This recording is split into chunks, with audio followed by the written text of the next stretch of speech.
हाय, hello, नमस्कार. मी आनंदी अभिजित या यूट्यूब चॅनलवरती तुम्हा सर्वांचं पुन्हा एकदा खूप खूप स्वागत. नमस्कार मंडळी, मी आनंदी अभिजित या यूट्यूब चॅनलवरती तुम्हा सर्वांचं पुन्हा एकदा खूप खूप मनापासून स्वागत.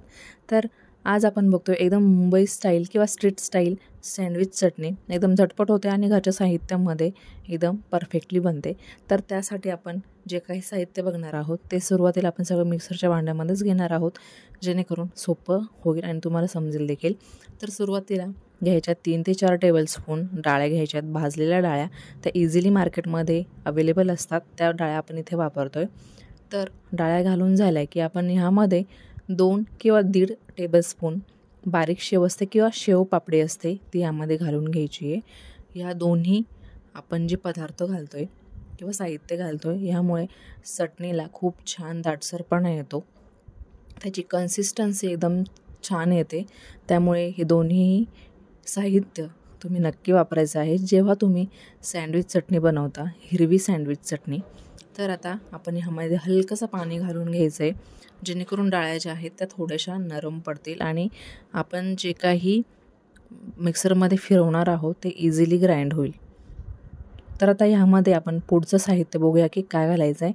तर इथे मी घेतलेलं आहे जवळपास 1 इंच आल्याचे देखील काप करून घालायचे आहेत, कारण की ते लवकर ग्राइंड होतील. 7 ते 8 कढीपत्त्याची पाने, त्याने छान चव येते आणि कलर देखील सुंदर येतो. त्यानंतर आपण इथे फक्त 4 ते 5 लसणाच्या पाकळ्या घालायच्या आहेत.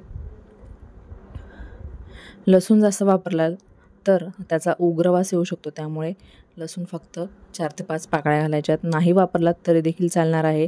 त्यानंतर कमी तिखट असलेल्या हिरव्या मिरच्या घेतलेल्या आहेत मी इथे. 7 ते 8 हिरव्या मिरच्या घ्यायच्या आहे. तुम्ही अजूनही घेऊ शकता.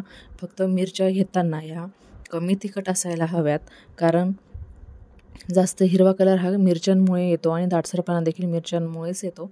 त्यामुळे जास्त तिखट असेल तर कमी प्रमाणात घ्याव्या लागतील मिरच्या. तर इथे मी घेते कोथिंबीर. कोथिंबीरीचे जे देठ असतो ते देखील वापरायचं आहे. तर देठासहित मी इथे 1 मूठभर कोथिंबीर घेतलेली आहे. हिरवी कोथिंबीर घ्यायची आहे.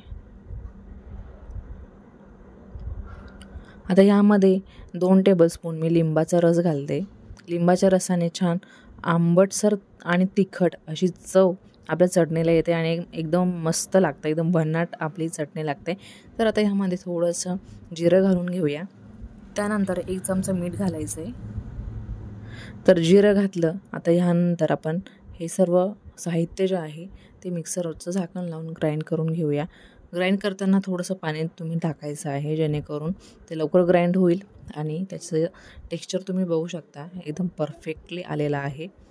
तर अशा पद्धतीने एकदम स्ट्रीट स्टाईल आपली जी सँडविच चटणी आहे ती रेडी आहे. एकदम मस्त अशी झालेली आहे. तुम्ही कलर देखील बघू शकता, एकदम मस्त कलर तिला आलेला आहे.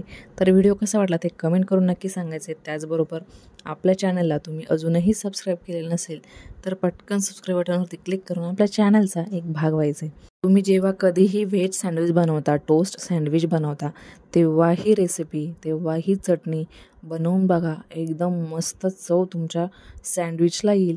एकदम मुंबईला मिळते ना तशी चव तुमच्या सँडविचला नक्की येते. तर भेटूयात अशा छान छान रेसिपीसोबत. तोपर्यंत छान छान खात राहा आणि हसत राहा. भेटूया लवकरच.